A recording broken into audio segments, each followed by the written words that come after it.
Wow, Benji. Man, talk about, we're here talking about sustaining life. And you worked with such a purpose in sustaining your life, and look at now you're conquering. We can all do that. And I am thrilled to be here with all of you today. All of you that are creating a better world. And what a wonderful time to be part of this movement. There are more of us than ever, and we are starting to see some real change.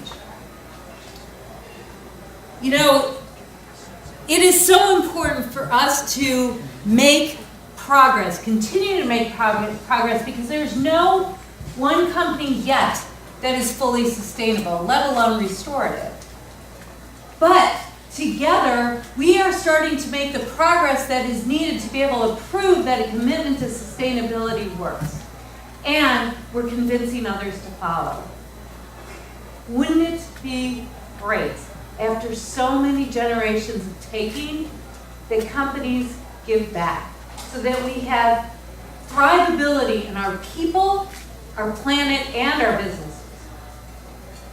So my commitment to sustainability, I think, started without knowing it when I was a teenager. So I was raised by a single mom, and I was very interested in issues of social justice, and I wanted to commit my career to that. However, she told me that she can no longer pay for all my education. I thought, well, to secure my financial future, I'll go into business. And I enjoyed my 6 years in marketing, but I had always felt like I sold out. Felt like business was selfish and evil. 1998, I went to work for Clif Bar and Company. And Clif Bar at that time was a small, privately held, quirky company. And I had just become addicted to Clif Bars after a run on the Chicago waterfront when my buddy introduced me to them. And I wanted a company that would combine my passions, outdoors and sports.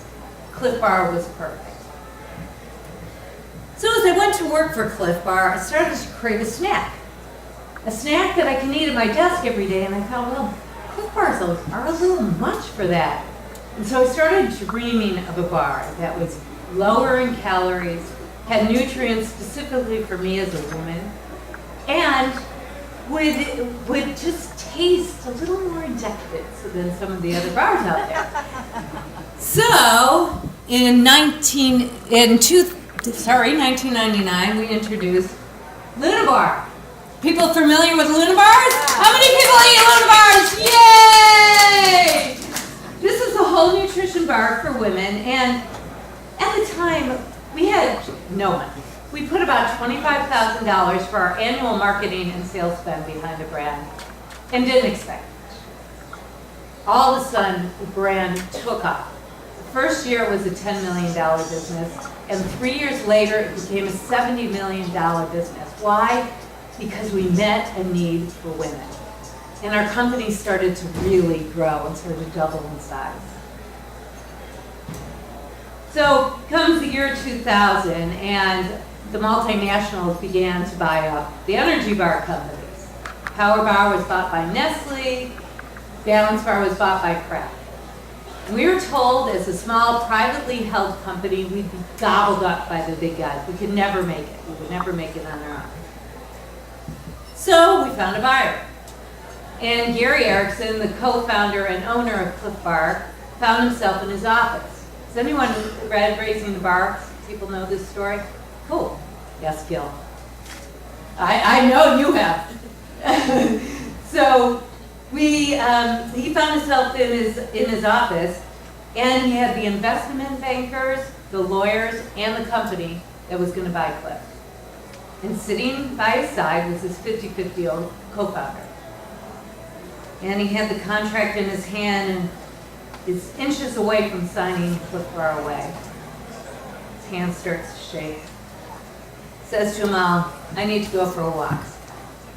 Walks around the block, comes back and says, you need to go home. I can't sell my company. They were floored. She was not happy, so she was moments away from millions of dollars in cash. So as a $90 million company at that time, we took on a $45 million loan to buy her off. That had nothing to do with investment capital. Gary began to articulate reason for making that choice. And what he said was, and this was the year 2000, remember, I want to use the power of a financially stable company to have a positive impact on people on the planet. And this was now, look, we're all talking about this and all really getting into how can we make this better and better, but at the time, there was very few companies talking about this. Ben & Jerry's, the Body Shop were making some efforts, but that was about it. And I thought, my God, if this is possible, if the business can really do this, it can be one of the most powerful sources of change. And business didn't have to be easy. So I felt like my life had started coming full circle. So in the year 2004, I had the honor of being named CEO of Clif Bar and Company. And I have a daunting task, which is how do I operationalize 5 bottom lines? Gary began to articulate his vision as 5 bottom lines, not just 3, this one was 5. Sustaining our people, our planet, our community, our brands, and our business. So my challenge was, okay, how do I operationalize this so everybody in the company is living by these principles? And we thought, well, we need a big time commitment from our people. So we started looking to our employee bonus program. Instead of bonusing people based on one bottom line, we decided to bonus them based on all 5. So let me share with you some examples of what we did. So in terms of sustaining our planet, we wanted to go from 0 organic ingredients to 70% in less than a year. And we wanted to do that without raising our price, even though our costs were going up, because we wanted more people to have accessibility to organic ingredients. And interesting, actually, at the time, we were asking our consumers, our Clif Bar consumers, would you care if we had more organic ingredients?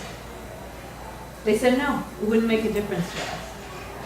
But we did it anyways, because it was the right thing to do. We believed it was the right thing to do, and we were able to accomplish that objective in less than a year.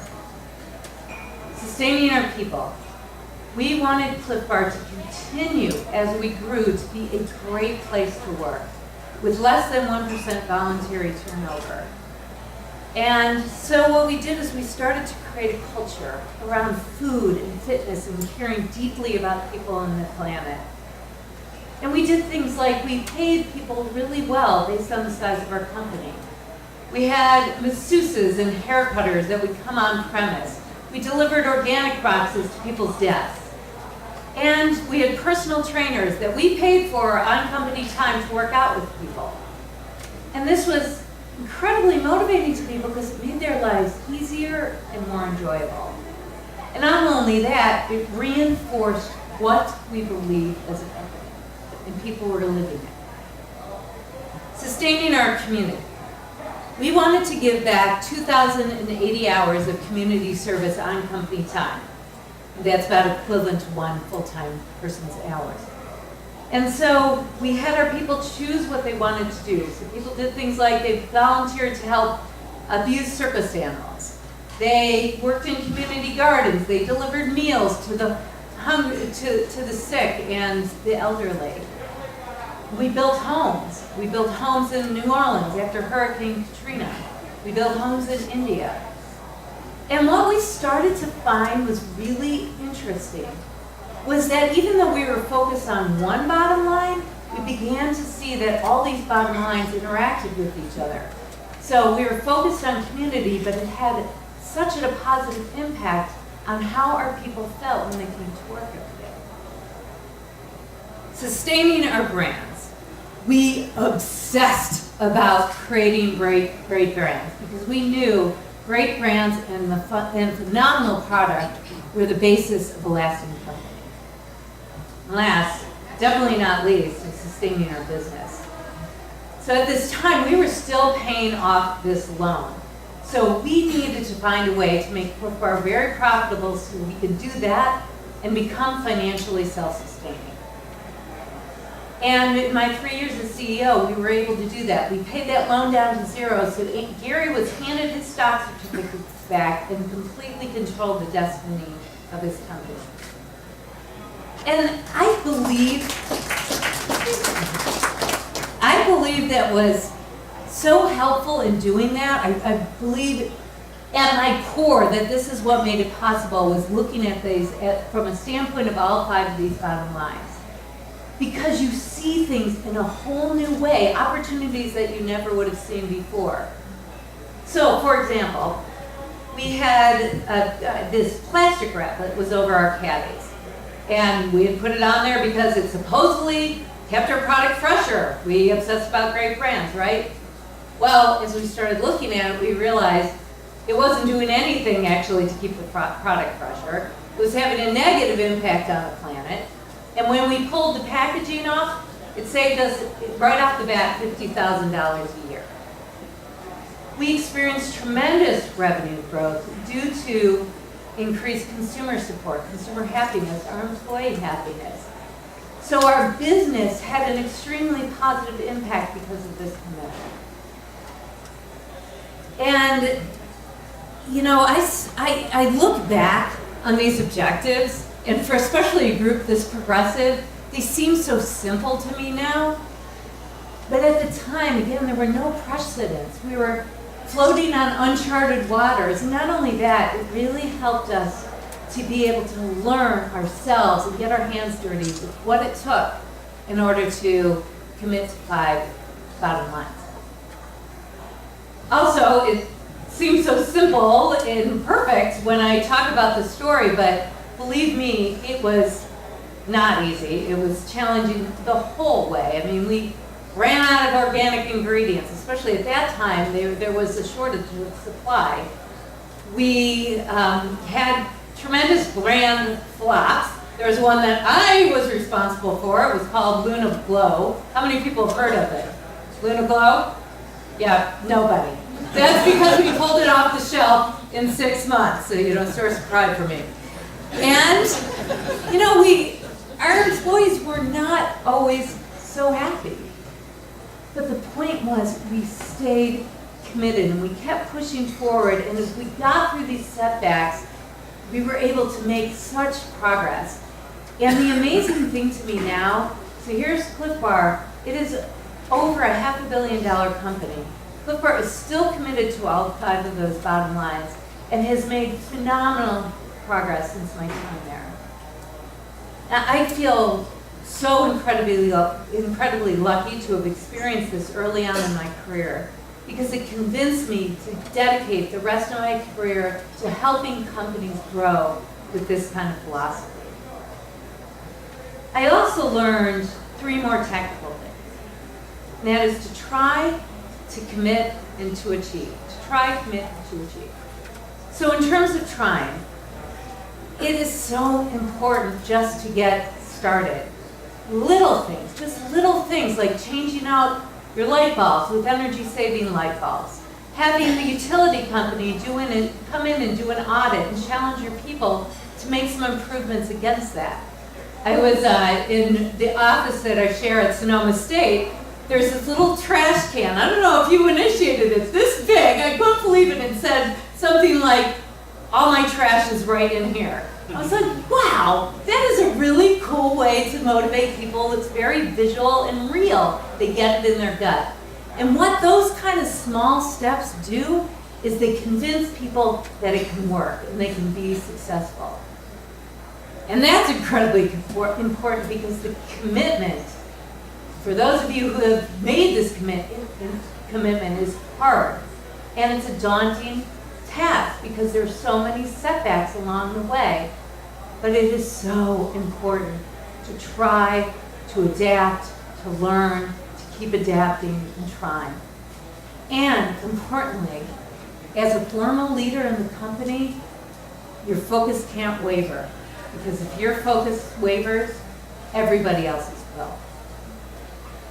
finally to achieve. I mentioned to you the cost savings, the revenue increases, the impact on the planet that we experience, the impact on our people and our community by this commitment. And believe me, once you make those kind of strides, you have people who are committed for life to making this kind of difference. And hopefully all these folks are going to continue to go out into the world and make a difference to people and to the planet. So after this experience, I was floored. I was amazed by what this commitment can do in all ways. And have an entrepreneurial spirit and began to realize that if I could start a company from scratch and build sustainability into the culture as part of the core purpose of the company, the road would be that much easier. So I talked to a colleague of mine, Neil Grimmer, and we decided to co-found a company. It's called the Nest Collective at the time. It's now called Plum Incorporated. And we based the company in a culture around sustainability. And we knew, importantly, in order to make this company work, we had to make sure we had great product. So we knew we wanted to find something that consumers deeply cared about, and in and of itself, the product in and of itself would make progress in just making people's lives a little bit better. So when my kids were 8 and 5, how many of you are parents? Right on, okay, so you can relate to the story, hopefully. My kids were 8 and 5. I was packing them a healthy lunch to take to school. Started to realize it was coming home as a ball of uneaten mush. Seen that before? The banana that's kind of all over the place and you can't get out of the box? Well, and then I would throw in an occasional junky treat to be the nice mom, and that would magically disappear at the end of every day.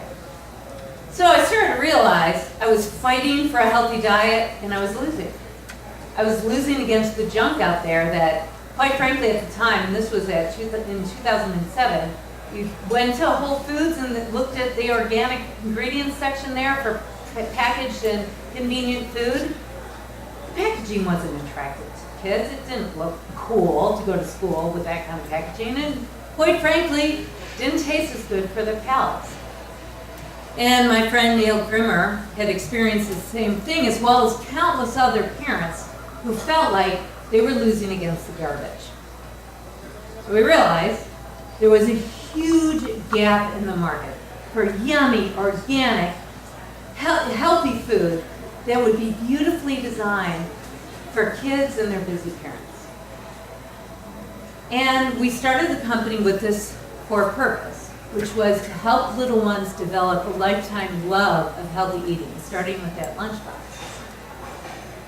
So we realized that in order to accomplish this and fill this gap, we needed to have a breakthrough in terms of product and packaging innovation. It just didn't exist in this country. That's why the gap was so large. So to do that, we needed a superhuman commitment from our people. So we started connecting people with our purpose.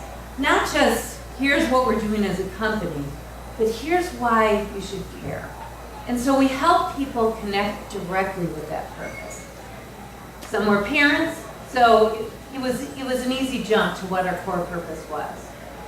Still others were extremely excited about the design challenge. Still others just wanted to work in a company that was fun with cool people. The point is, we didn't care how they connected. We just wanted to make sure that they did connect. So that commitment was challenged pretty early on. So Neil had found this package over in the UK. It's like this. You've probably seen this package all over the place now, right? At the time, this was 2008. You didn't see it really in this country. And we thought it was a great package, and we filled it with organic, delicious fruit puree for kids' lunches. So we were at the Natural Product Expo, the big natural food expo in 2008, and we were sitting in our booth, and we had this pouch. sitting in front. This guy comes walking over, picks it up, studying it, turning it over, looked at nutritionals, taking sips of it, and says, "Hey, I'm the national buyer from Toys R Us, Babies R Us." Now, at the time, our company was, it was probably about a $100,000 company. And he said, "You know, I've seen this package over in Europe, but for baby food. So I'm thinking of importing some product from there because I can't find it here anywhere. But if you guys can do this for me in 2 months, I'll consider taking you and not importing this product right away." Neil and I looked at each other and thought, 2 months in the food industry, that's impossible. But we took the idea back to our company, and we got everyone in a room, and we said, "Hey, you know, this is the challenge that's been set up for us. And this would be a huge task to take on. We're going to experience a lot of blood, sweat, and tears. You're going to work long hours." We're really motivating, right? This is our motivational speech that we get. "You're going to work long hours. We're going to run into roadblocks. We don't know how to do baby food." So our team took a collective breath, looked at us and said, "Let's do it." So we cranked, and we ran into probably every problem that you can imagine.